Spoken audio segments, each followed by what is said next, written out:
jeopardizing duty to scrutinize the budget? 100% I'm saying that. At the first opening remark that I did in the debates on general principles, I said, I just got my copies last night, 4 books of figures and items. And you expect us to intelligently debate on the budget in this manner?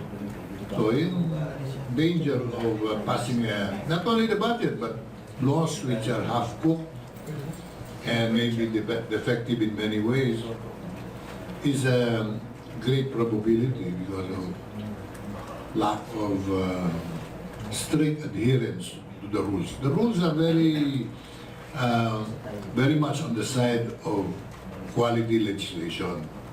Pero pag hindi mo nga sinusunod yun, o kaya binabastardize mo, diyan tayo mag-uumpisa ng problema.